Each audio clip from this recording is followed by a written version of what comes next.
Sir ఓవరాల్‌గా కేంద్ర బడ్జెట్‌ని గనక ఒకసారి చూసుకున్నట్లయితే డిఫెన్స్‌కి కేటాయింపులు మాత్రం ఏ ఏడుకు ఆ ఏడు పెరిగిపోతూనే ఉన్నాయి. కానీ మిగతా విషయాల్లో మాత్రం అన్ని చోట్ల కేటాయింపులు మాత్రం తగ్గుతూ వస్తున్నాయి. ముఖ్యంగా తెలుగు రాష్ట్రాల పరిస్థితి గనుక చూసుకున్నట్లయితే పోలవరానికి ఏం నిధులు కేటాయించట్లేదు. అసలు ఇప్పటివరకు పోలవరానికి నిధులు కేటాయిస్తారా లేదా అనేటువంటిది కూడా అర్థం కానటువంటి విషయము. ఇక ఎన్నికలు జరగనున్నటువంటి రాష్ట్రాలను దృష్టిలో పెట్టుకునే ఈ కేంద్ర బడ్జెట్ కేటాయింపులు జరిగినట్లుగా మనకు అర్థమవుతోంది. సో ఓవరాల్‌గా కేంద్రం ప్రవేశపెట్టినటువంటి బడ్జెట్ పైన మీ కామెంట్, మీ విశ్లేషణ సార్. ఫైనాన్స్ మినిస్టర్ తన స్పీచ్లో మీరు గమనిస్తే కొట్టవచనం కనిపించేది కేటాయింపులను ఎక్కడా పెద్దగా ప్రస్తావించలేదు. అక్కడ ఇక్కడ కొన్ని స్కీమ్స్ పెడుతూ ఉదాహరణకు బయోఫార్మసీ డెవలప్ చేస్తాం, బయోఫార్మా అందుకో 10,000 కోట్లు పెడుతున్నాం, ఇలా చెప్పిందే తప్ప డిఫరెంట్ రంగాలకు ఎంత కేటాయిస్తున్నాం, ఏ పథకాలకు ఎంత కేటాయిస్తున్నాం అని చెప్పడానికి కూడా సిద్ధపడలే. ఎందుకు అంటే పెంచిందేమీ లేదు. ఇప్పుడు ఈ బడ్జెట్లో చూసుకుంటే 20 సెంట్రల్ స్కీమ్స్ కనుక తీస్తే, కేంద్ర ప్రభుత్వ ప్రధానమైన స్కీమ్లకు 20 తీస్తే ఇందులో 17కి కేటాయింపులు తగ్గాయి. అందులో మీకు పిఎం పోషణ్ లాంటిది, అంటే అంగన్వాడీ, ఐసిడిఎస్ లాంటి పథకాలను నిర్వహిస్తారు. అలాగే మీకు కృషి వికాస్ యోజన రైతులకు ఉద్దేశించింది, ఇలాంటి స్కీమ్లకు కూడా నిధులు తగ్గాయి. 20 సెంట్రల్లీ స్పాన్సర్ స్కీమ్స్లో 17 తగ్గాయి. పిఎం కిసాన్కు తగ్గలేదు, పెరగలేదు. ఇక పెరిగింది 2 స్కీమ్లు.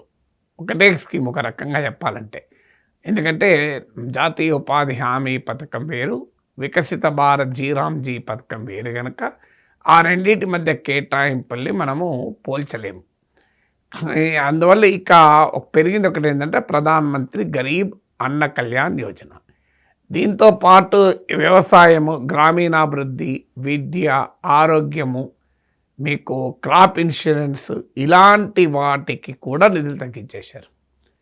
సో మరి ఏ రకంగా, అందుకే మీకు ఫైనాన్స్ మినిస్టర్ తన స్పీచ్లో కేటాయింపుల గురించి పెద్దగా చెప్పుకోకుండా వికసిత భారత్ అని మీరు ఇది చేస్తాం అది చేస్తామని పెద్ద ఎత్తున అబ్రివేషన్లు, ఈ శక్తి ఆ శక్తి అని చెప్పుకుంటూ వెళ్ళిపోయారు. ఎందుకంటే కేటాయింపులు అయితే అసలు విషయం బయటపడుతుంది. దీనికి కారణం ఏంటి అని చూసినప్పుడు కేంద్ర ప్రభుత్వం తన ఆదాయాన్ని పెంచుకోవడం లేదు. మీకు లాస్ట్ ఇయర్ బడ్జెట్ ఎస్టిమేట్స్తో పోలిస్తే ప్రభుత్వ ఆదాయంలో పెద్దగా మార్పు లేదు. మార్పు ఆదాయంలో లేనప్పుడు మరి ఖర్చులు ఏరికలు వస్తే మార్పు. ఈవెన్ కేంద్ర ప్రభుత్వ పన్నుల ఆదాయంలో కూడా రివైజ్ ఎస్టిమేట్స్తో పోలిస్తే 1%, 1.1% ఎక్కువ. బడ్జెట్ ఎస్టిమేట్స్తో ఓవరాల్ రెవెన్యూ చూస్తే పెద్దగా ఏమీ మార్పు లేదు. పైగా దాంతో ఖర్చులు కూడా ఏమీ మారవు కదా, కొన్నిట్లో తగ్గించడం, కొన్నిట్లో పెంచుకోవడం, ఇలాంటివి చేసుకోవడమే తప్ప మీకు అడ్జస్ట్మెంట్ కూడా స్కోప్ ఏమీ లేదు. ఎందుకు ఈ పరిస్థితి ఏర్పడుతోంది అంటే, ధైర్యంగా మీకు సూపర్ రిచ్ పైన, బిగ్ బిజినెసెస్ పైన పన్నులు వేస్తానికి ప్రభుత్వానికి రాజకీయ ధ్యాసం లేదు. పైగా ట్యాక్స్ కట్స్, పన్నుల్లో రాయితీలు ఇవ్వడం పైన కేంద్రీకరిస్తూ వస్తున్నారు. అందువల్ల ప్రభుత్వానికి ఉండే ద్రవ్యపరమైన సామర్థ్యమే లిమిట్ చేసుకుంటున్నారు. మీకు ఫిస్కల్ డెఫిసిట్ లాస్ట్ ఇయర్ 4.4% ఉంది, ఇప్పుడు 4.3% ఉంటుందని చెప్పారు. మీకు ఆఖరికి అభివృద్ధి కోసం ఖర్చు పెట్టే క్యాపిటల్ ఎక్స్పెండిచర్లో కూడా లాస్ట్ బడ్జెట్తో పోలిస్తే ఈ బడ్జెట్ తగ్గింది. సో మీకు దానికి తోడు లాస్ట్ బడ్జెట్లో యాక్చువల్గా కేటాయిస్తా అన్నది కూడా కేటాయించలే. ఇప్పుడు మీకు ఉదాహరణకు జల్ జీవన్ మిషన్ ఉంది. జల్ జీవన్ మిషన్కు లాస్ట్ ఇయర్ బడ్జెట్ ఎస్టిమేట్స్లో 67,000 కోట్లు కేటాయించారు. యాక్చువల్గా ఖర్చు పెట్టింది 17,000 కోట్లు. మీకు ఇదొక ఉదాహరణ.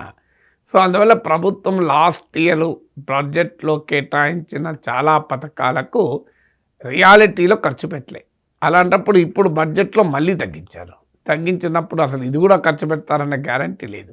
ఇప్పుడు జెండర్ బడ్జెటింగ్ అంటారు, మహిళల కోసం ఉపయోగపడేటువంటి బడ్జెట్ నిధులు ఎంత అని చూస్తే మోర్ దెన్ 51,000 crores తగ్గినాయి.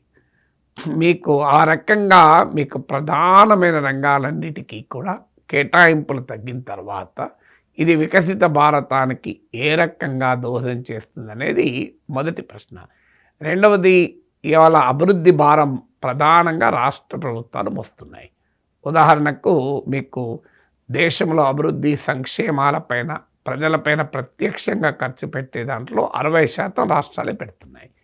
కానీ దేశంలో వచ్చే మొత్తం ఆదాయములు రాష్ట్రాలకు 40% వస్తున్నాయి. అంటే ఆదాయమేమో తక్కువ, ఖర్చేమో ఎక్కువ రాష్ట్రాల మీదకి. అందులో ఇప్పుడు ఇటీవల జాతీయ ఉపాధి హామీ పథకాన్ని ఉదాహరణకు వికసిత భారత్ రామ్జీ పథకంగా మార్చాక అంతకుముందు కేంద్ర ప్రభుత్వం ఖర్చు పెట్టుకున్నది ఇప్పుడు రాష్ట్రాలు 40% ఖర్చు పెట్టాలి. కేంద్రం 60% పెడుతుంది.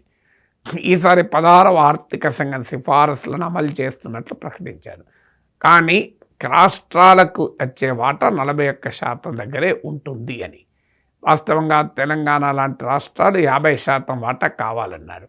వాస్తవంగా 41% అని చెప్తున్నా 33% మించి రావడం లేదు. దీనికి కారణం ఏంటంటే కేంద్రము ఆడుతున్న గారడి. కేంద్రం ఏం చేస్తుందంటే రాష్ట్రాలతో పంచుకోవాల్సిన పన్నులు పెంచకుండా రాష్ట్రాలతో పంచుకోవాల్సిన అవసరం లేని కేంద్రమే తన వద్ద ఉంచుకునే అవకాశం ఉన్న సర్ఛార్జులు సెస్సుల పైన ఎక్కువగా విధిస్తుంది. ఈ సర్ఛార్జులు సెస్సుల వాటా పెరగడం వల్ల రాష్ట్రాలు నష్టపోతున్నాయి. ఇప్పుడు దీనికి తోడు ప్రతిపక్ష పాలిత రాష్ట్రాల పట్ల వివక్ష ఎలాగూ ఉంటుంది, దక్షిణాది రాష్ట్రాల పట్ల వివక్ష ఉంటుంది. సో దీనివల్ల మీకు రాష్ట్రాలకు కూడా ఈ బడ్జెట్లో అన్యాయం జరుగుతుంది. ఈసారి ఉదాహరణకు మీకు 2 లక్షల లాస్ట్ ఇయర్ బడ్జెట్ ఎస్టిమేట్స్లో చెప్పిన దాంతో పోలిస్తే రాష్ట్రాలకు వచ్చే మొత్తం ట్రాన్స్ఫర్స్, ఫైనాన్స్ కమిషన్ ద్వారా వచ్చే ట్రాన్స్ఫర్లు, సెంట్రల్ స్పాన్సర్ స్కీమ్స్ ద్వారా వచ్చే అన్నీ కలిపితే 2,03,000 కోట్లు, 2,04,000 కోట్లు తగ్గాయి. ఈసారి మరో 59,000 కోట్లకు పైగా తగ్గించారు. అందువల్ల క్లియర్గా ఇది రాష్ట్ర ప్రభుత్వాలకు ప్రధానమైన సమస్య.